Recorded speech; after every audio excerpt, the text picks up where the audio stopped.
Hello and welcome to the Debrief. I'm here with the Hill's editor-in-chief, Bob Cusack. Bob, great to see you. Hey, Robby. Well, let's get right to it. We have some news today. Secretary of State Antony Blinken calling President Vladimir Putin's declaration of martial law in annexed regions of Ukraine desperate. Blinken's statement echoes that of former CIA Director David Petraeus, who says Putin is, quote, literally out of moves. But I don't know. Is that fair? I think it is fair, Robby. Yeah? I mean, I think he's cornered. He's not one to back down. When he wrote a book, he basically made that case. We were expecting Kiev to fall within weeks. And now that he's declaring martial law in these, I mean, that shows you that he's barely able to keep the land that they've already taken. That's a problem. No, certainly. And there's desperate behavior, irrational behavior coming from Putin's panicked kind of administration. It's hard to, but so then what is that, what happens next? Right. Then there's going to be a peace arrangement that brings this to a conclusion. Obviously, people are afraid that a cornered Putin with no way out of this, maybe facing an abrupt departure from his position of leadership. If it comes to that won't be pleasant for him. Does that lead to him doing something even more threatening or catastrophic on a potentially nuclear level? We're discussing that. No, this is not good. This is not going to end pleasantly. I'm not sure how it's going to end, but it's not going to be pleasant. He's threatened nuclear war. The martial law also applies to Crimea. Mm-hmm. So that they've had that for years. So the fact that they're doing that there as well shows you that it's not going well for Russia. And Russia has really been really criticized, because their military force is just not what we thought it would be. Yeah, no, it's harder. I mean, this is a lesson the U.S. has learned. It's harder to you can invade a country, you can win battles, but then to hold on to territory that the people desperately don't want you to have, it's harder in practice than it looks. And then going forward into next year, will the U.S. continue to give money to Ukraine? Kevin McCarthy saying, we're not going to give a blank check. So that's one to watch because the House, as you know, is probably going to flip. Yeah, and there will probably be more people in that, more Republicans in the House, who will be sounding the notes that some of the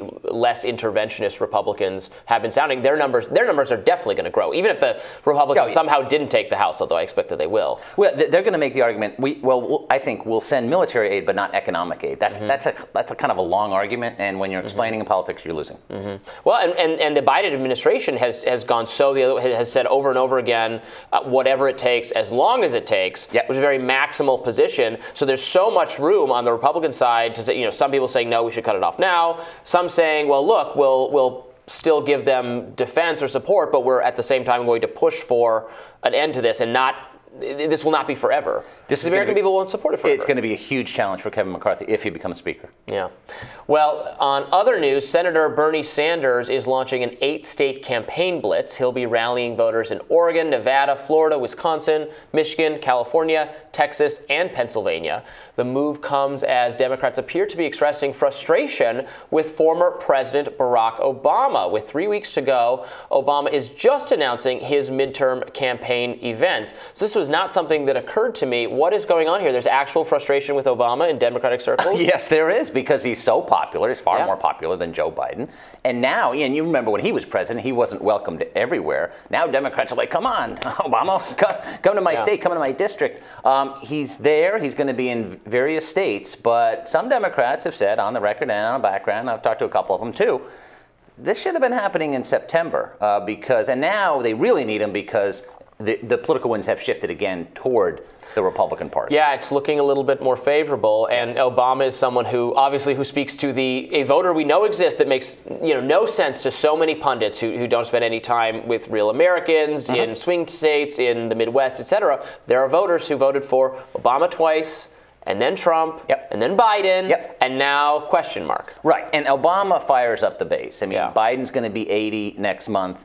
And he just doesn't fire, not with his speeches anyway. He shows up, but Obama is the one who fires up the base, and that's what Democrats need. I saw him on Pod Save America. We talked about it on Rising, joining his former speechwriters podcast.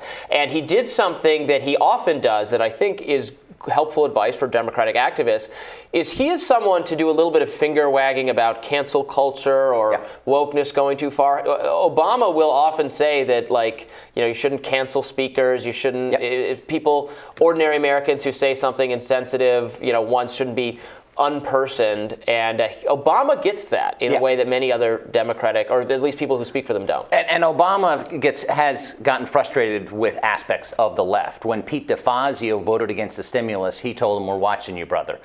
He also got upset at other Democrats for criticizing him publicly. And obviously, the party that's united usually wins. The issue here is both parties are really not united. So who knows what's going to happen on Election Day?